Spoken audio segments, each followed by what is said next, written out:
Big pass 2வது promo போட்டிருக்காங்க. 2வது ப்ரோமோல வந்து பார்த்தீங்கன்னா, ஆரவ் கூட கமலஹாசன் கேட்கக்கூடிய கேள்விகள் வந்து போட்டிருக்காங்க. கமலஹாசன் உண்மையிலேயே ஆரவ் கிட்ட ரொம்ப அழுத்தமான, ஆழமான கேள்விகள் தொகுத்திருக்கிற மாரி தான் தெரியுது. ஓவியாவோட காதல் பத்தி கருத்து கேட்கிறாரு. ஆரம்பத்துல வந்து ஃபன்னா பழகுனாங்க அப்படிங்கிற மாதிரி ஆரவ் வந்து பதில் சொல்றாரு.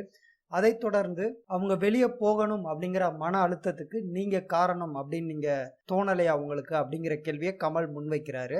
அதுக்கு ஆரவ் மேபி அவங்க பல இதுல வந்து அழுத்தத்துல வந்து ஃபீல் பண்ணிட்டு இருக்காங்க அப்படிங்கிற ரீதியில சொல்றாரு. அடுத்து கமல் என்ன கேள்வி கேட்கிறாருன்னா, அப்படி இருக்கிறவங்க கிட்ட காதல் விளையாட்டு விளையாடி இருக்க வேண்டாமோ அப்படிங்கிற கேள்வியை முன்வைக்கிறாரு. அதுக்கடுத்து ஆரவ் பதில் சொல்ல முடியாதபடி தலை குனிகிற மாதிரி ஒரு ஷாட் கேட்குறாங்க. அது எந்த கேள்விக்குன்னு தெரியல, ஏன்னா இது வந்து ப்ரொமோ தான்.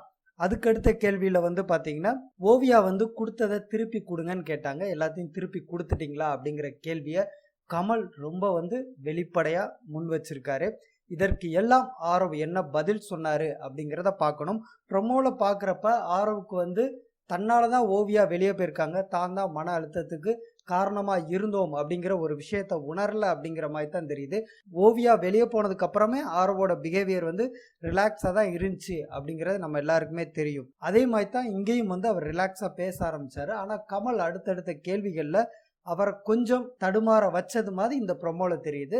மற்றதை நம்ம முழு ப்ரோக்ராம் பார்த்தா தான் தெரியும். ஓவியாவின் மன அழுத்தத்திற்கு காரணம் ஆரவ் என்பதை ஏன் அவர் உணரவில்லை?